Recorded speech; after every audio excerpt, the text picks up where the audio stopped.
everyone, welcome back to my channel. Thank you so much for stopping by. So today we're talking all about these juicy buggers, and I'm going to be showing you how I like to line my lips and make them look fuller and all that, because it's like the craze at the minute.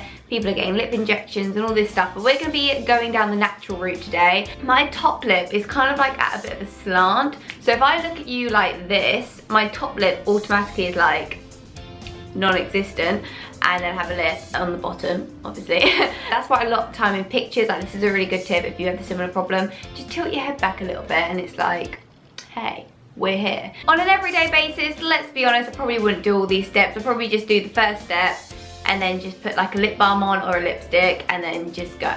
Another thing to note quickly is that when you do fill in your lips, like, I like to overdraw my lips ever so slightly, but I don't like it too much, because if you're going to be just taking photos, fair enough, you overdraw your lips as much as you like. You could do it whatever, because it can look natural. In my personal opinion, I don't like to go too heavy on the overdraw, because when you are in person and you do see someone, you're like face to face and you're like talking to them, you're like, wow, I can see your lips, and then like a centimetre of extra lipstick around your mouth. I just think it's all about finding the right balance, you know, of how far to push it on the overdraw. But anyway, today we are going to be overdrawing slightly. So anyway, I'm going to shut up, let's get into the video and make our lips look plump. Okay, so the first thing I like to do is line my lips with a lip liner which is as close to my natural lip colour as possible. I just like to get like that initial outline down, and my favourite is the Charlotte Tilbury lip liner in Pillow Talk. Another one that I like is MAC Boldly Bare, that's a good one as well. Oh, thank God it's sharpened, I completely forgot about that. So the first thing I do when I line my lips is just go around like the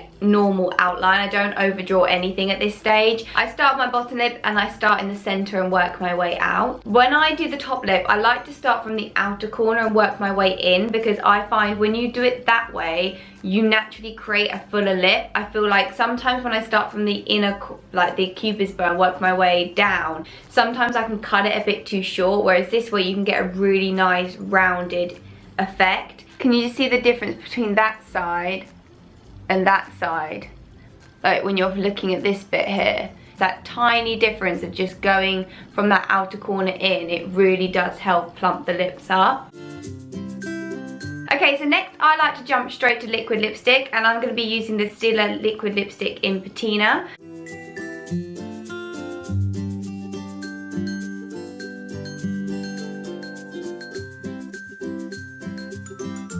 Okay, now the liquid lipstick's on, I like to go to a darker lip liner, and today I'm using the Makeup Forever lip liner in 14C. This lip liner is slightly darker, it's quite similar to Patina's, but with this lip liner I like to line my lips again to neaten all the edges, and this is where I actually will start to overdraw a little bit. So again, I'll go from the outer corner inwards and just build up the lip, and also go over the cupid's bow and start to build up the lip line, but only very slightly because I don't want it to look unnatural. And then once I've finished lining, I also like to feather it in and start blending it into the lip colour, so everything looks really well blended together.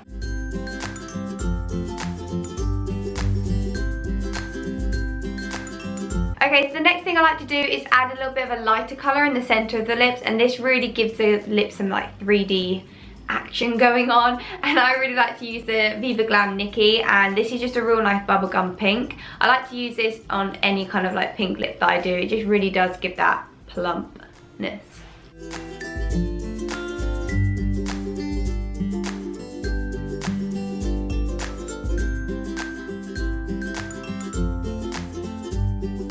Now this next step I wouldn't probably do every day. It's more like an extra step if you really want your lips to look a bit more pouty. But I like to take a little bit of bronzer on just like any kind of shadow brush. And you can place this underneath your bottom lip and it will just enhance the poutiness. And then another thing I like to do is just take a little bit of like any kind of highlight shade and then take a tiny bit of this and just pop it on top of the cupid's bow. So if you're after a matte lip, you could just leave it like this. But if you want your lips to look even more plump, you can add a gloss. So we're gonna use the NYX Butter Gloss. The NYX Butter Gloss in, what are you in? Strawberry Parfait.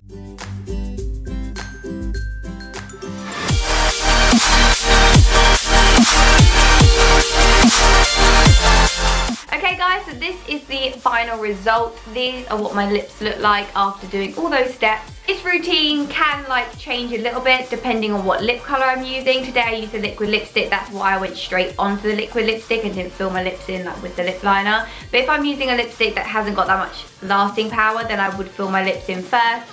It just depends on the products, but overall this is like a rough idea and the tips and the tricks that I like to do just to get that fuller pout. And yeah, that's it for this video, guys. I really hope you enjoyed it. Make sure you click that subscribe button if you haven't already and join the family. That's all I have to say. I love you guys so much and I'll see you guys in my next video. Bye.